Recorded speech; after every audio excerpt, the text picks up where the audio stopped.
and welcome to the What to Read Next podcast. In this podcast, your host, Gloria Me, will invite a bookish guest to share their favorite book recommendation.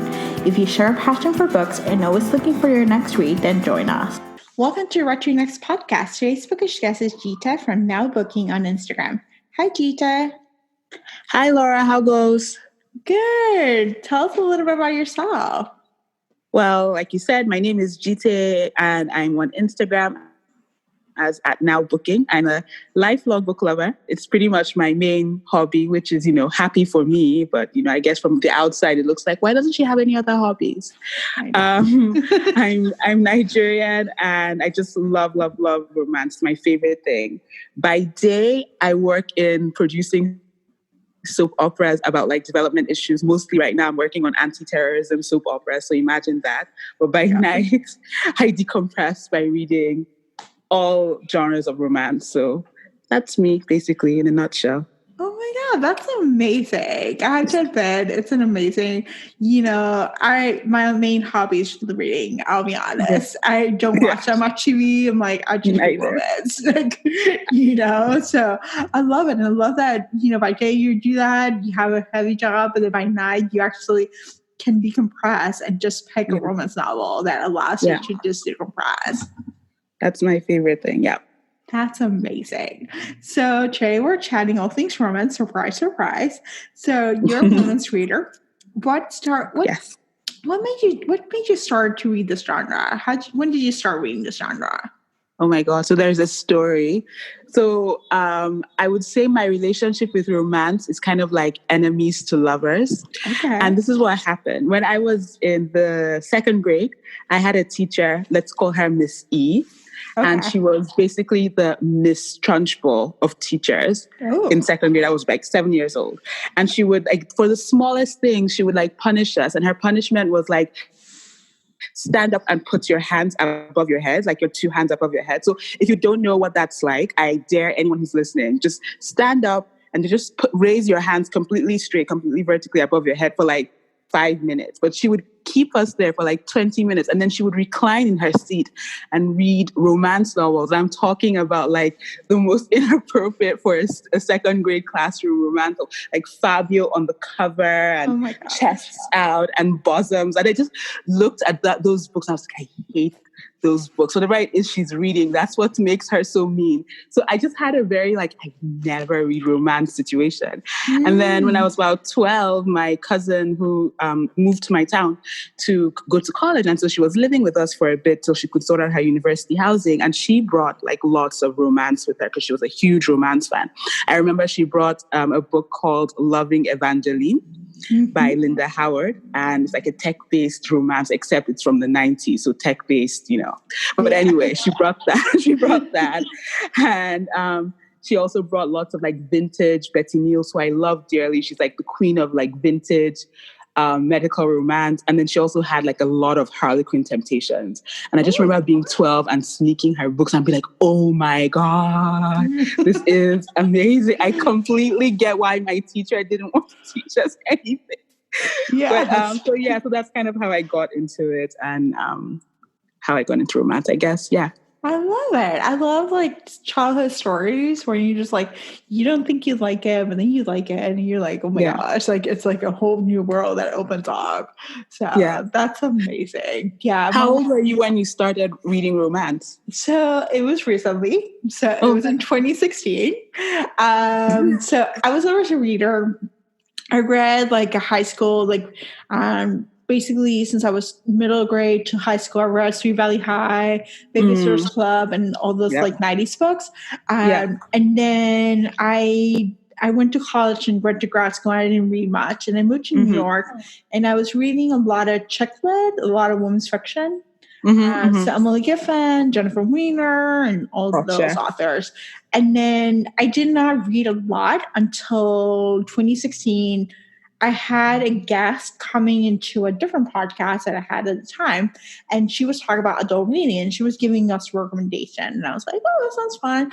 And at the end of the show, she mentions BookTube, which is YouTube videos of books. And I was like, let me give this a try.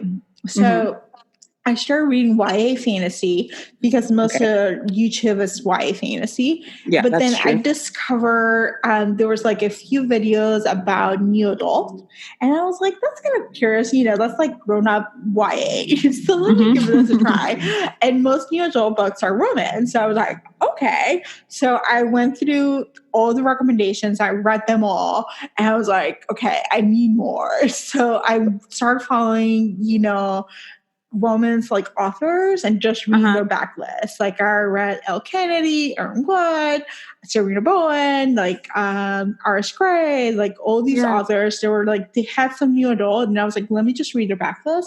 And that's how I ended up just falling in love with romance. And I read like, I read like 360 something books in that year. Oh my God. That's how much I loved it. You know, like I was like, oh my gosh, first of all, I can consume this in a day, which is a miracle because most of the books you take some time. And I was like, not only that, they all end with happily ever after. And I was like, I knew the ending. Like for me, romance had to be something about the ending. Like I hate open-ended endings. So I hate when they kill a character.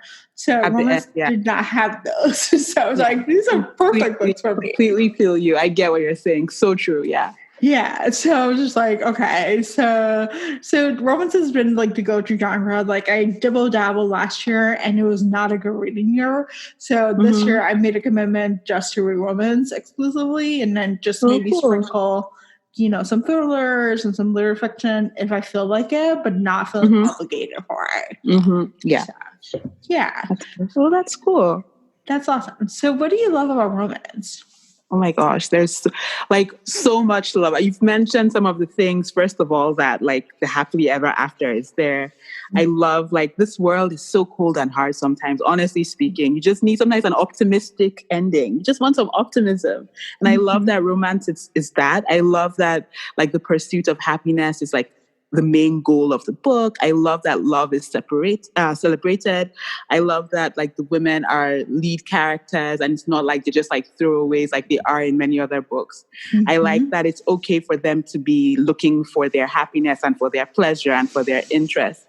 I think it's feminist. I think in romance, like you could be anybody. It's okay to be whomever you are. You can be like a billionaire's sugar baby, or you can be like a genius independent rocket scientist, or you can be like a hermit librarian in the bookish world of like Nina Hill. So I think I love that you can just be anyone as a woman. And I think it's such a great, great, great genre for women because it celebrates vulnerability, but then also acknowledges that there are several paths to happiness in a relationship. And maybe somebody's path doesn't look like somebody else's, but that doesn't mean it's also not like happily ever after or happily for now or whatever it is. So I just love that it's for women and mostly it's by women, and it just, I don't know, just makes me happy reading it. Yeah, I feel like, I don't know, I think for me it's a feel-good genre. Like there's some lightness around it. There's like some sort, and you know, there are some dark romance, there are some angsty romance out there and all those different things. But for me, what I look for, especially when I'm moments of stress, like I have a high stressful job and I need romance to kind of like lighten it up, you know, to decompress, like you said, to just be an act of self-care. So I love that about the genre, and I love that it's feminist. Like you know, there's a misconception that I had reading historical romance where I thought that was not feminist. I thought that the women are just going to be married and all these different things. And then I started reading and I was like, oh no, this is feminist stuff. This is fighting patriarchy, you know? So it's amazing. I love this genre and how diverse it is. So. Me too. Yeah. So what are some of the biggest misconceptions about the genre? Oh my gosh. I hate that people think that like it's all fluffy and sex and mommy porn or single desperate ladies just finding their fantasies in that. I hate that misconception about how people perceive people who read romance. I hate that. I hate when people say things like, oh, it gives women unrealistic expectations. And I'm like, unrealistic expectations to be happy? in a relationship to be in a healthy relationship to be respected? Like, I don't get what's unrealistic. I'm so confused. I hate that people think sometimes like, oh, it's just all low quality writing and, predictable. And I'm like, you know what? Like when Tom Clancy is writing these men books, nobody ever says, oh, like the action hero is going to survive in the end. Don't worry. Nobody ever says, oh, that's predictable. I just feel like it's very easy to shoot it down because it's a mostly women-led for women genre. So it's very easy for it to be looked down on and dismissed. And I just hate that people do that when there's so much content that is empowering and so good and so well written and making so many people happy and so selling so well. And it just annoys me. It irks me when people look down on it. Yeah, I think there's so much shaming around it. There's like, oh my gosh. Like I mentioned to other people, I'm like, what do you read? I'm like, I read romance. And they're like, okay. Yeah. And I'm like, I have no shame. Like I absolutely love romance. I'm a champion for it. And like, it's good quality writing. Like it's good. Like it's an exhortation. Like, yes, the ending, but there's the journey that takes place. That's what I want to go for. So, and I love the comparison with men books. Like, they're predictable too. And people consume them. So there's nothing wrong with it. Like we read for pleasure or we read for escapism. We read for or whatever reason we read for, but we just do it. So yeah. And I'll argue that I've learned a lot from like romantic heroines. Like I do sometimes see myself like things I'm like, oh my God, what are you doing? And then I think about it, I'm like, oh my God, I do that all the time. You know what I mean? I sabotage myself, maybe in relationships or in interacting with people. I don't speak up for myself or things like that. And I see heroines do it, or I see heroines who do speak up for themselves or who are able to articulate what they want in a relationship or in a situation. And you're like, oh, okay. Like, I think there is a lot of positive things that are in it and a lot of things that maybe people do take away and people do feel like, oh, I'm not completely abnormal, especially as I think women sometimes, and how it can be a little bit hard to find a space to be vulnerable. But when you see other people being vulnerable, other people having the same concerns you do, then it makes it less weird and it's more something you can talk about, if that makes sense. I'm kind of going on a tangent, but yeah. Yeah, it does make sense. It makes perfect sense. So, oh man, amazing. I have to say, gotta love talking to another romance lover. So, all right. So now let's talk about romance tropes. What are some of your favorite tropes? Oh my gosh. I have like my top trope is so controversial because even many romance fans don't like it. I love Secret Baby. Me too. I love Secret Baby. Oh my gosh. So good. I know people don't like it. Yeah, so good. I love Secret Baby. I love like Friends to Lovers. I like Beauty and the Beast. I like Scarred Hero. I also like sports romance. That's not really a trope. That's more a subgenre, but I like sports romance and romantic suspense. Yeah, I think those are like my top ones. Did you have Secret Baby recommendations? Oh my gosh, of course. Last year, Mariana Zapata, who's like one of my favorites, she came out with The Best Thing. And I think that's like Secret Baby that even people who are like a little bit skeezed out by Secret Baby typically would like. Anubis by Chris Michaels is kind of romantic suspense, but it's also, again, Secret Baby that kind of there's an excuse for the Secret Baby trope being there. The Billionaire's Legacy by Reese Ryan is Harlequin. It's really good, and it's a Secret Baby I like. Actually, most of Harlequin Presents isn't that Secret Baby? Isn't always the I don't know, Spanish Count's secret love child. Oh my God. I don't know, Greek heir's pregnant mistress's secret or something. I love those books. I consume them mostly because I'm after the Secret Baby of it all. So that is like my favorite. Yeah. What about you? What's your Secret Baby? I would say Alive for Alive by Helena Hunting. That was set in Alaska, which I had to say it's like one of my favorite like subsettings. And then half of the book, then there's like they lose each other, and then there's Secret Baby. So I would say that one is really good. And if you like sports romance, like I love hockey romance. That's like my go-to. That it has hockey romance. So, and then sports romance too. I believe Fumble by Alexa Martin. That has like a baby, and it's a grown-up baby. Yes. So that was actually really good. Out of the 3 books that I read for her, that was my favorite one. So the baby is a little older, so it's not a baby, but it's there's it's a second chance romance. So those are my secret baby unexpected pregnancies. How about Friends to Lovers? Do you have any recommendations? Romance. Oh, cool.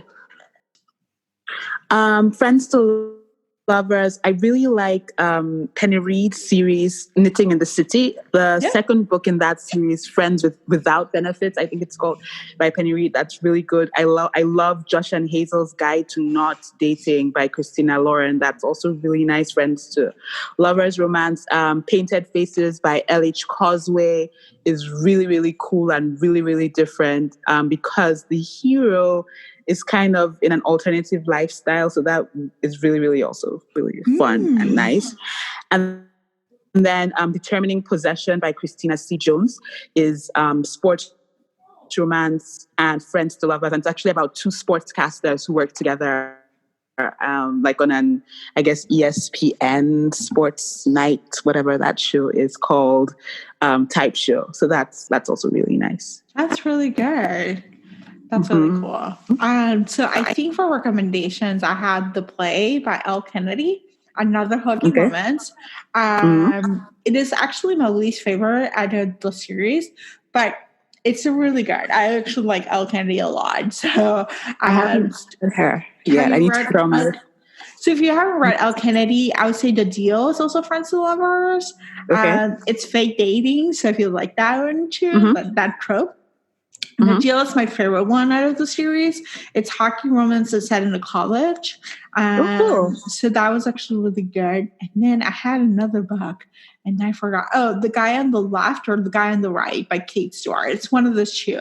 So the first book in the series is The Friends to Lovers. Like, build in the relationship. They hang out together. And then they just literally realize, like, ooh, I like you. They're like, I like you back. Oh, that's cute. So it's cute. Yeah. And that's on Kindle Unlimited. So if you're within the program, that's a free book. So, cool. Yeah. How about romantic suspense? Do you have any recommendations? Oh, my gosh. The most recent series I've been obsessed with is Chris Michaels has a series called Kings of Guardian. And I read it like in all of October. I think that's all I read. And there are like so many, like dozens of books, and they're so good. The first 3 books in that series, I think, are on Kindle Unlimited. So, I mean, you can like try it out and see if you like it. So if you have KU. Also, if you like romantic suspense, Christine Feehan, almost everything by her is romantic suspense. I mean, yes, she does a lot of paranormal and fantasy type things, but then all her books are pretty suspenseful. Also, Rebecca Zanetti does romantic suspense, so her as well.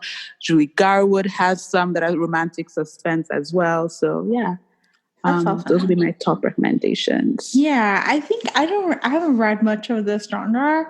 The only one that I read, and I read extensively, like 30 books in the genre, will be Lexi Blake's Master and Mercenaries. So it's a bodyguard romance where there's spies, there's CIA, there's FBI, and they'll read, and then there's BDSM. That takes place. So if you like that, and that sounds good. It's actually like it feels authentic BDSM. It's not like 50 Shades where it's like a weird power funk that happens. This one feels like like the author did some research, and I've interviewed the author, and she actually I think she practices or she is involved in the community, so she honors it. So it's really good. I love that. Yeah, so there's like 30 books in the series. So if you like it, you get a world around it, and there's plenty of books within it. Oh my God, I love a long-running series. I'm like a series person. Me too. So, like, just immerse me, the whole family, friends, everybody in their town. Just take Yeah. them. I just love it. Me too. I'm all about the series. I'm all about like binging and like knowing everyone in the series. Like having series of 20 books is like a whirlwind for me. It's like I can just invest my month in this. So exactly. Yeah. That's awesome. So let's talk about your least favorite trope. What would be that? My least favorite, absolute number one that I just cannot is love triangle. I just can literally not with love triangle. No. I also don't really like bully books. Like when the heroine was like really, really traumatically bullied by somebody, and then now she's had like a glow up, and she's now older, and she shows up, and because she now looks a certain way, the person is like, "Oh, I'm so sorry," and she's like, "Oh well, now look at me now," and then now ends up with the bully. No, I don't like that. I'm kind of a little bit over royalty romance, like prince, princess, king, queen. But I like dukes and earls, so that's cool. Give me a duke and an earl, that's fine. Don't give me somebody who's actually in power, man. No. And then I usually don't really like love at first sight that is like ridiculous, like I saw you and we're madly in love. But Simone Stark has a book I read recently that changed my mind. It's Written on His Skin. So good, that book. And it's like right at first sight, because like they exchange the letter, and from like the first word of the letter they're in love, but she does it in a way that is, it makes sense, and it's lovely, and it's like my sometimes cynical self was like, oh my God, this is the sweetest thing I've ever read. And it's not that long. It's a really good book to check out. So yeah, those are my least favorite tropes. And I say this as if I'm not going to still read them. Like, is there really a trope I don't read now? So yeah, well, I don't read bullet romance. Like I read quite a few, and then I realized I was like, I do not like this. Like I do not like L.J. Chen and Penelope Chocolate. It's like I read quite a few of their books, and I was like, I do not like that. Like, why would I make myself read this? This is like, it's too angsty. I don't get it. Like, you're a bully, and then you want to fall in love. Like, he redeems himself. It's like, it doesn't feel authentic. It doesn't feel right.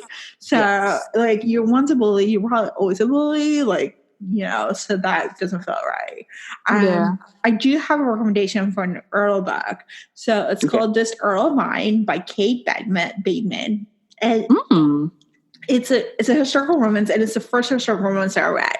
So, and I've been reading historical romance ever since. So that was actually, I read it in August, and then I was like, oh, this is amazing. So the story is that the heroine goes to prison looking for a man who's going to be hanged so she can get married and she can become a widow because she has a company and she has a business.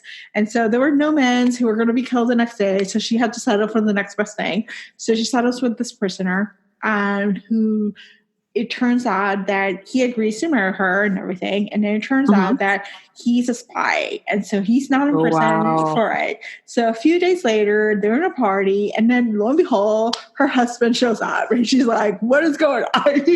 And it's really good. There's action packed. So if you like the romantic suspense, there's a whole plot line about spies and, and how she helps him and all those different things. Oh my gosh, that sounds so good. So it's really good. It's action packed. And I really read the author. She promised me that the next book is even better than this book. And I have to say, this was a 5-star read. And I was like, I don't know what's going to be like a 6-star read. I don't know. But it has like the romantic suspense and along with the historical setting and along with like just kind of like the whole process of it. So, oh my gosh, as you're speaking, I'm like on Goodreads already, like just TBR, like going to Amazon.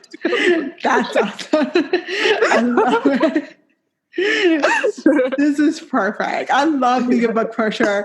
I love reading books. I'm like, you gotta read this. You gotta read this.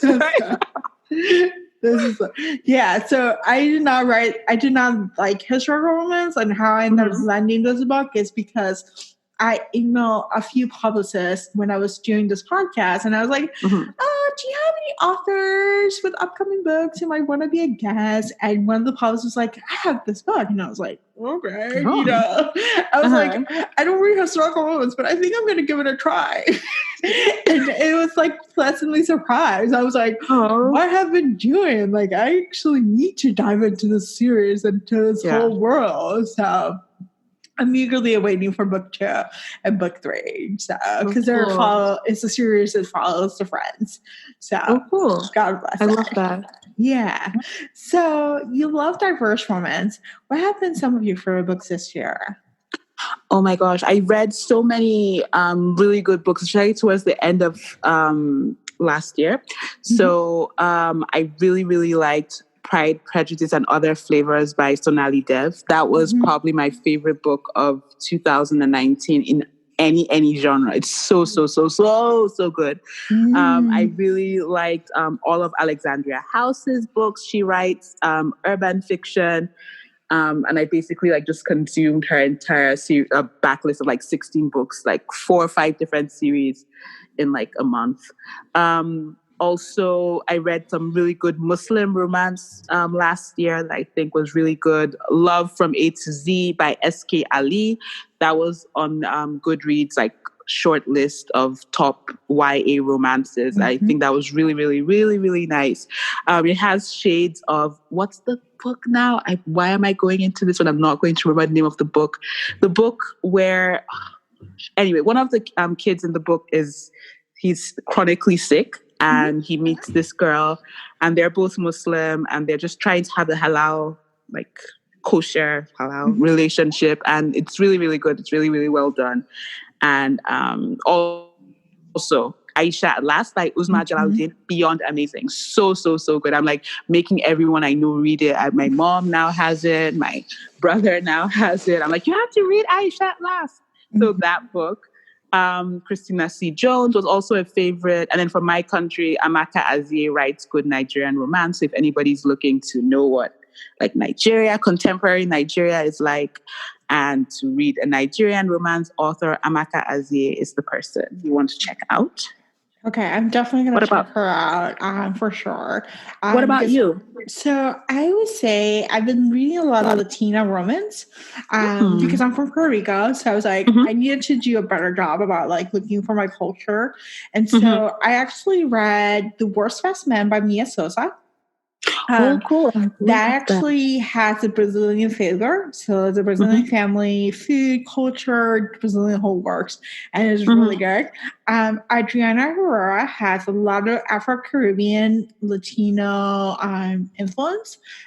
So, and there's one character that reflects my experience. I was so excited to have that. Yeah. So, and she writes male romance, but the fourth book is going to be male-female romance. So if you look for that. So, and I would say Alexis Daria, she has the Dancing with the Stars series where the characters are Latina, the dancers are Latina, and then the men are white. One of them is from Alaska. Yeah, one of them is from Alaska. And I have to admit, I love books set in Alaska. So Alaska books. You like The Simple Wild. The Simple Wild is totally your gem. The Simple Wild, I would say Alaskan Christmas. There's Alaska this, Alaska that. I'm like, Lie for a Lie, all Alaskan books. I'm like, you give me Alaska, I'm like, okay, I'm going to read this. And here's the thing, I have no interest in going to Alaska. But I find just reading it feels feels like fun. It's the wilderness, the fishing, the stuff. So but I did read Aisha Last, and it was so good. That book was not only was Muslim and stuff. It was set in Canada, and you got a different feel, a different vibe. Yeah, for sure. Yeah. So that was really good. Awesome. So, what are some of your most anticipated releases for 2020? Oh my gosh. So I love Scarlett Peckham, and she has 2 books coming out this year, which is so exciting. One of them just came out or it's just about to come out this week or next week. And that's The Lord I Left. And it's the third book in her Charlotte Street series. The first book was The Duke I Tempted, which is amazing. Second book, The Earl I Ruined, which is even more amazing. And I just read an advanced copy of The Lord I Left, and it is so good. And I think what I like about her is that she writes like really controversially romance. So it's not for everyone, but I think it's worth checking out. Like, she really pushes you and challenges you to be like, okay, do I like this or do I not like this? Also, Sonali Dev has a book coming out, which is like the sequel to Pride, Prejudice, and Other Flavors. And the book is called Recipe for Persuasion. And I'm fingers crossed thinking it probably is based on Persuasion by Jane Austen, just like the Pride, Prejudice, and Other Flavors was based on Pride and Prejudice by Jane Austen. So I'm really, really excited for that. Catherine Center writes women's fiction / romance a little bit these days. And I love her. And she has a book called What You Wish For that is coming out, I think, in June or July. And the last set of books I'm waiting for is by Alexandria House. And she's the person I mentioned who writes urban romance that I really love. But then the thing is, I don't like to start reading series when all the books don't have to be out, but at least a few of them do. Because I hate to read one book and then I'm like waiting forever for the next book. So I'm like, where's the next one? I need it now. So I'm waiting for her to like do a few before I start that. So I think she's finishing that series actually this year, Alexandria House. It's called the Them Boys series. I think she's finishing it this year. So I'm going to hop on that and I'm excited about that. So what about you? What's your most anticipated? So I just read Island of Her by Priscilla Oliveras. That comes out in April, and that's a closer romance, which I just have to preface it. And it's set in the Keys. It's the Cuban family and a family from Arizona. It's a fake relationship. It's really good. You feel like you're in the Keys. You feel like you're like in that place, and he's a firefighter, and it's really good.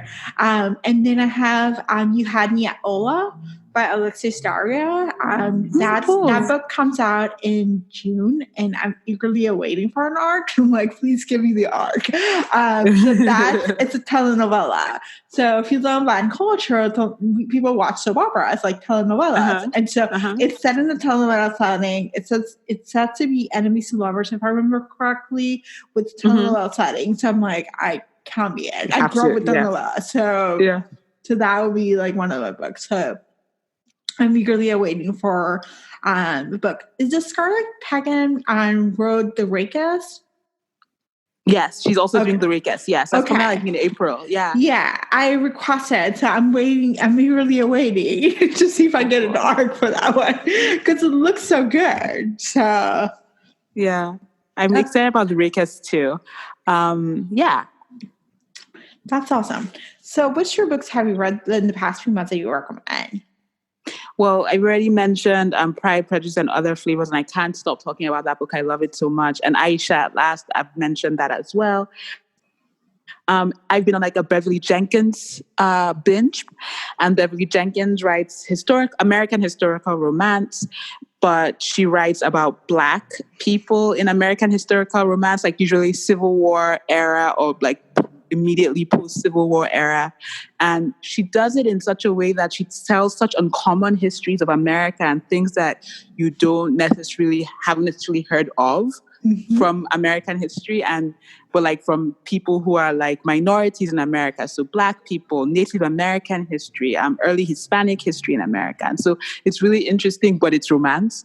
And she finds a way to like make it like interesting and still very romantic and very much about the love story and the characters, but then also about the history too. And you learn something, but then it's interesting and just really emotional and really touching. And she's just amazing. And I started her backlist from like the books she wrote in like 1995, and I'm reading them like in 2020, and 25 years later, these books like stand up and they're still so feminist and still so appropriate. And I'm just like, she's everything. Beverly Jenkins, just everything she's written. Most people like Indigo best, but every single thing I read, I love. So her she's probably been my favorite of the past few months. And then I read a couple of books that are not romance that I think are also really good. My Soul to Keep by Tananarive Due and Indian Horse by Richard Wagam Messe. My Soul to Keep is like horror, but like domestic fiction horror. So that was nice. And Indian Horse is kind of very sad, but I think it's like a really important book. And I read it like 3-4 months ago, and I think of it at least 2-3 times a week. Like, oh my gosh, that book. Yeah. So that one. What about you? What are you recommending from the past few months? Like, what's like on your mind still after reading it? So I'm reading right now. I'm reading Undercover Romance, and I feel like Romance Book Club and Undercover Romance are really good books to read. They're if you like if you're a fan of the genre of romance, like these are really interesting books that they present men reading romance and just enjoying the process and seeing and learning using it as a manual. So I really love that. I read the Happy Ever After playlist, and it's actually really good. It's surprisingly, it's a rockstar romance that he does everything that a rockstar would do, but the reasons why he does it is so different. So that makes it unique. So that whole process. And then I've been reading the backlist for Lisa Kleypas. Okay. And it's so good. It's so good. Have you gotten to the Ravenels yet? And the Ravenel, are you excited about the Ravenels book coming? I think it's Chasing Cassandra. I just read it this past weekend. No, really, and tell me everything. So good. Okay. Yeah. To be honest, like I thought, the reviews said that they wouldn't connect for most of the book, and it didn't feel like it. It felt like they connected throughout the book, like they like each other, but they were like, the family was like, "You're not supposed to go with him. Like he's not the right one."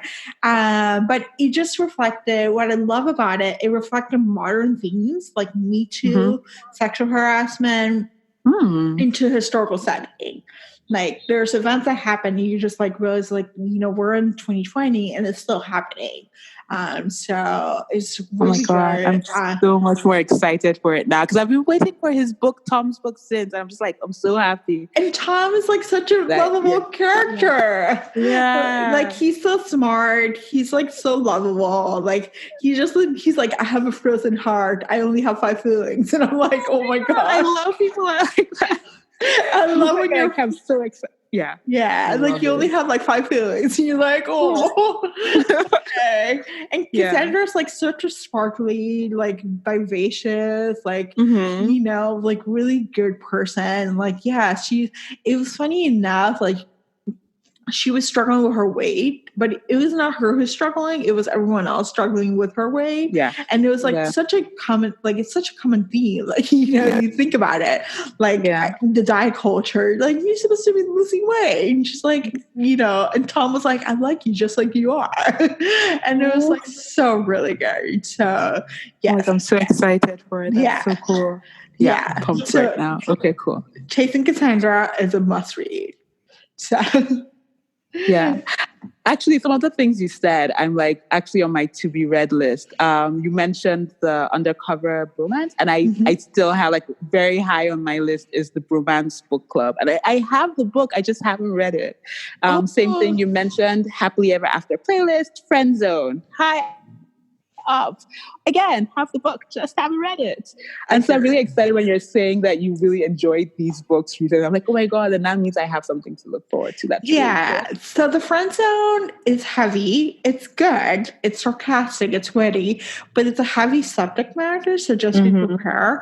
The Happy Ever After playlist deals with events that happen in the Friend Zone, but I found it lighter. Like I like the Friend Zone, but I love the Happy Ever After playlist. Like you kind of like you build up, and you at the end of the Friend Zone, you're like, oh, okay, I need to know what happens next. The Happy Ever playlist is much better. The Bromance Book Club is just so good.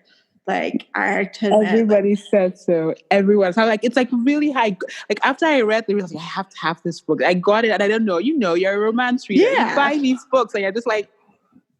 don't read them. They're just there looking at you on your to be read list. So you have them, but not reading them. So annoying. Yeah, I know. I struggle. I thought I really did not want to read it until I kept hearing it's like it's really good, it's really good. And I was like, I had an arc, and I was like, oh, let me just read it one day, and I was like so surprised. Like it deals with like real topics. Like actually, Starbucks has a drink called pumpkin spice latte, and only happens in the fall, and I'm obsessed with pumpkin spice latte, like obsessed. Like I was sad that Starbucks removed it in December. Like usually they keep it until January, and I was like, what is going on? Like I have one less month to have it. And they have a whole conversation about it, about the perception of like having a man drink a sweet drink, you know, like he's like, I'm not supposed to. And they're like, I really like this. So there's like, it's timely topics about toxic masculinity, about the Me Too era, like all these different things that are in the ever present moment, and they're just a conversation. So it's just so good. So what other books are your TBR?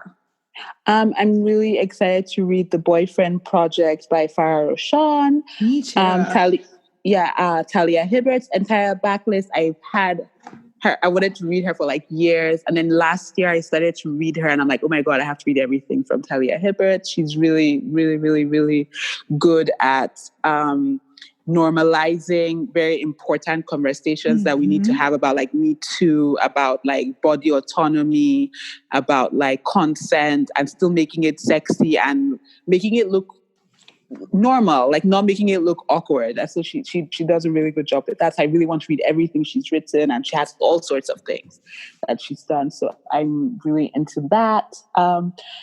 For this year and for like the next maybe quarter or so. There's like a Ghanaian romance writer called MP Barrier. I really want to read her. I have a book by her that I don't remember what it's called, but I'm excited to read that.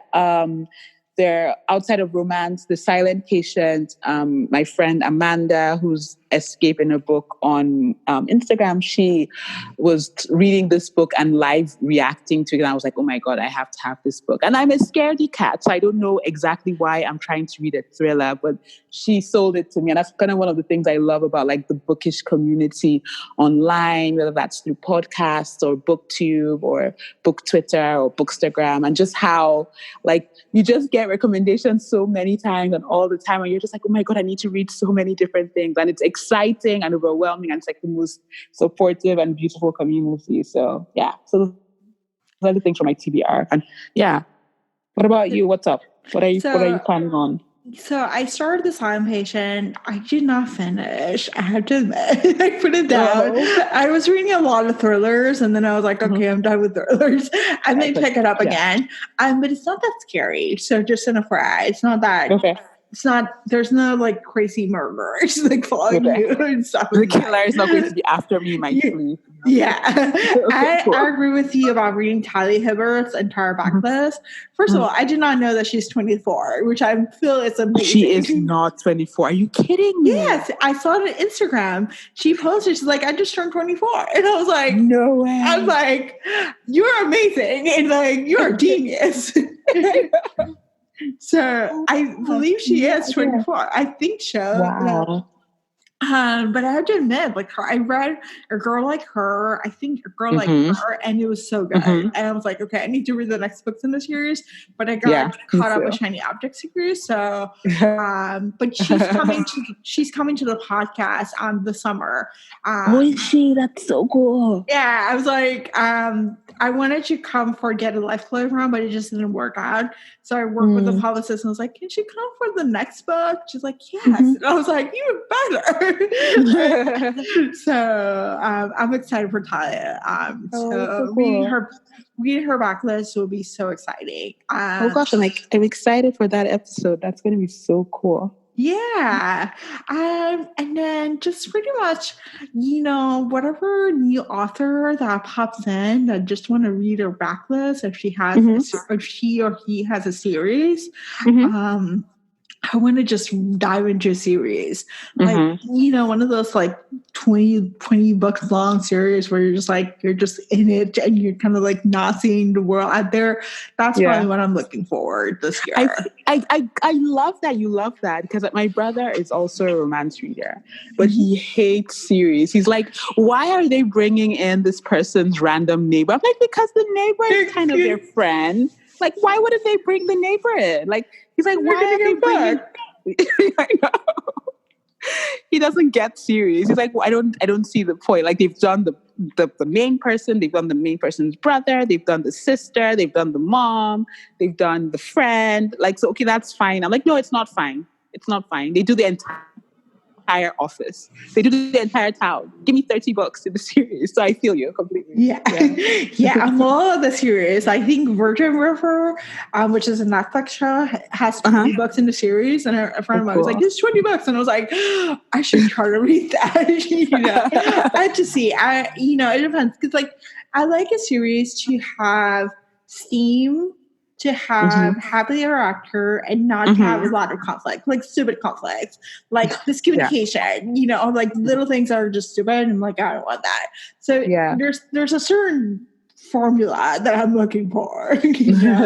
So, and if it has suspense, that's great. If it has some action, it has some romance, it's all good. But yeah, series are all the way. Yeah, definitely. I agree. I don't like the kind of conflict that's like, if you just had like a 10-second conversation. Yes. This is over. Like, why can't you have the 10-second conversation? I know. Those are stupid. I was like, no, like really. I'm just throwing the book in my room. Like, I don't want to read this anymore. Awesome. So tell us where we can find you online. I am online at Now Booking. That's at now_booking. And mostly on Instagram, but I'm also on Twitter, also as now_booking. That's all. Thank you. And thank you for being on the show. I absolutely adored your recommendations. Oh, yay. Thank you. Thank you for having me. I'm so happy to be on the show. This is my first podcast I've ever been on. So thanks for having me, Laura. This was so much fun. If you enjoyed this podcast, feel free to share it with friends and share a review on iTunes. This is the best way to support the show. Want to join a romance-loving community, make new friends, and get book recommendations? Join our Patreon Romance Book Club. For $5 a month, you'll be part of a virtual book club, an Instagram chat, and get monthly book recommendations. Please note I'll be donating 10% of the profit to a COVID-19 relief fund each month. To sign up, just join the link in the show notes. What to Read Next podcast is part of the Frolic Podcast Network. Find more podcasts you love on frolic.media/podcast. Thank you so much for listening. We'll be back in a few days with a brand new episode. Have a great day.